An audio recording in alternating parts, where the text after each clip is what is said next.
Plusieurs entreprises aujourd'hui sont à la recherche des employés afin de combler la pénurie de main-d'œuvre au niveau du Canada. Il faut savoir que derrière le recrutement des travailleurs étrangers, il y a une longue procédure qui va suivre. Étant donné que les entreprises n'ont pas assez de temps pour pouvoir suivre la procédure des travailleurs à l'étranger, ils sont obligés d'aller voir les agences de recrutement agréées, pas n'importe quelle agence, des agences agréées afin de les aider à pouvoir faire le recrutement des personnes à l'étranger, étant donné qu'ils n'arrivent pas à résoudre ce problème sur le territoire canadien. Raison pour laquelle plusieurs entreprises décident de faire ce qu'ils appellent l'externalisation. En effet, l'externalisation, c'est le fait de prendre le domaine recrutement ou bien de prendre une partie de gestion et donner ça à une entreprise à l'extérieur. La gestion peut être, par exemple, le recrutement du personnel. Ça peut être, par exemple, la main d'œuvre, par exemple, pour le personnel de nettoyage, parce qu'il y a les entreprises aussi qui, au lieu de dire qu'ils vont recruter des personnes qui vont faire le nettoyage, ils peuvent donner cela aux gens, à une entreprise qui est une entreprise qui fait dans ce domaine. Alors, si immigrer au Canada, c'est quelque chose qui t'intéresse, dans cette vidéo, je vais vous partager une agence de recrutement international qui fait venir des employés depuis l'étranger. Ceci sur la demande de leurs partenaires,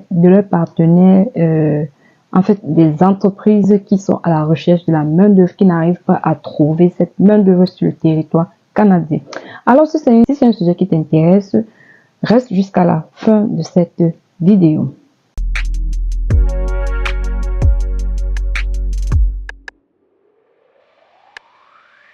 Coucou à tout le monde, bienvenue dans cette nouvelle vidéo. Pour ceux qui ne me connaissent pas, je suis Nofi Liliane, je partage des contenus d'immigration, d'études à l'étranger et bien d'autres. Alors si c'est un sujet qui t'intéresse, n'oublie pas de t'abonner et d'activer la cloche de notification sans oublier de partager. Et pour tous ceux qui sont déjà abonnés sur cette chaîne, je vous dis merci beaucoup et je vous souhaite également la bienvenue. Sans plus tarder, nous allons entrer dans le vif du sujet. Comme vous l'avez vu en titre, il s'agit bel et bien d'une agence de recrutement qui fait venir les employés à l'étranger. C'est-à-dire, ils viennent avec un permis de travail fermé, ceci sur la demande des employeurs. Il faut savoir que ce sont les employeurs qui vont prendre en charge les frais de dépenses de procédure parce que ces derniers n'ont pas le temps pour faire des procédures qui sont vraiment très longues. Ils ont tellement à faire et ceci pour faire confier ce domaine à des entreprises ou bien des agences de recrutement légal. Il faut savoir que si vous voulez postuler, il faut juste postuler au profil qui correspond à aux emplois qui correspondent à votre profil. Il faut préparer votre CV, votre lettre de motivation. Si vous avez des certificats, préparez vos certificats et ensuite vos attestations de travail parce que oui, il vous sera demandé de prouver votre expérience professionnelle et vous allez aussi devoir donner des références sur votre emploi. Il peut arriver qu'on puisse contacter votre employeur en ce qui concerne vos tâches, quoi.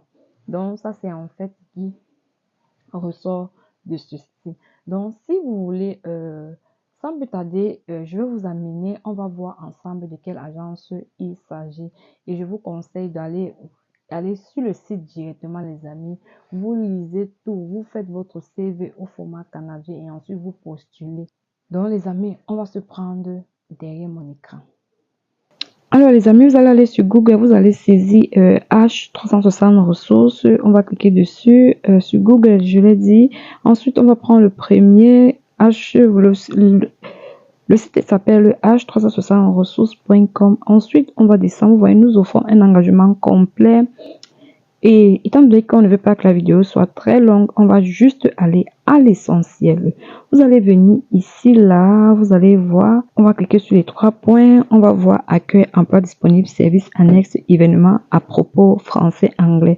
Donc c'est déjà en français, on va laisser, allons un peu d'abord regarder les différents événements qu'ils organisent. Quand on clique sur événements, on arrive ici, on constate qu'ils sont 3 événements. Il y a le 22, le 23 et le 24. Vous allez voir, ici, ça parle de la compagnie, en fait, de cette entreprise 360 ressources. Ensuite, le 23, ça parle de la vie au Québec. Et le 24 novembre, ça parle du parcours des candidats. On va un peu cliquer pour le parcours des candidats. Si vous voulez participer, vous allez cliquer dessus. Vous allez voir 24 novembre à 11 h. Le lien de Google Meet vous sera envoyé par tous les candidats. On dit pour comprendre davantage le processus pour devenir TET, c'est-à-dire TET veut dire travailleur étranger temporaire, de l'étape de l'inscription à celle de la sélection. Donc, dans cet événement, ils vont juste vous parler de comment faire pour devenir un travailleur étranger. Donc, comment vous allez faire pour vous inscrire et comment on fait pour sélectionner et tout la procédure. En fait, on va vous parler de ça. Donc, si ça vous intéresse, n'oubliez pas de vous inscrire afin de participer aux différents événements. Si vous voulez savoir aussi en savoir plus sur la vie au Québec, n'hésitez pas aussi de participer. Ou bien si vous voulez en savoir plus sur cette entreprise, n'hésitez pas d'aller vous inscrire à l'événement du 22 novembre. Donc, en tout, il y aura 3 événements. Si ça vous intéresse, vous pouviez participer à ces différents événements. Ensuite, on va cliquer encore les 3 points, on va aller voir les emplois disponibles. Quand on arrive ici, là, ils disent que bienvenue dans notre section emploi ici. Vous pouvez consulter nos offres d'emploi actuelles et postuler en ligne. Ou si vous préférez, vous pouvez simplement soumettre votre CV pour considération générale. Donc, vous pouvez soumettre, soit vous pouvez directement cliquer à l'offre d'emploi qui vous intéresse. Maintenant, les offres d'emploi, voici, soit vous pouviez regarder, chercher l'offre qui vous intéresse, soit vous pouviez cliquer sur tout. Quand on regarde, on constate qu'il y a catégorie emploi, on voit tout. On ne veut pas de sélection, on va cliquer sur tout pour voir les différents emplois qui sont disponibles. Ensuite, on arrive, vous constatez qu'on a les résultats sont à la page 1, de la page 1 à la page 7. Mécanicien d'équipement lourd, vous voyez, on dit que voilà, c'est le ID du poste, voilà le minimum, le salaire minimum qu'on paye, le salaire maximum qu'on paye par heure. Ensuite, on vous donne même la localisation, si c'est trouvé au Québec. Voilà les différentes heures, commis de l'entrepôt, cuisinier, manœuvre de traitement des métaux, manœuvre de traitement des métaux et minéraux, préposé à l'entretien ménager, c'est-à-dire les gens qui font dans le nettoyage, serveur, superviseur du service militaire, je vais dire quoi, alimentaire, mécanicien d'équipement de levage, superviseur du restaurant, cuisinier expérimenté, mécanicien d'équipement lourd, chargé à l'entretien de machines du bâtiment, soudeur, superviseur rapide, cuisinier, warehouse, order picker, cuisinier, warehouse, order picker, anglais obligatoire, machiniste, sauveur, livreur, puis de pizza. Bref, vous allez aller. Ensuite, on va au deuxième.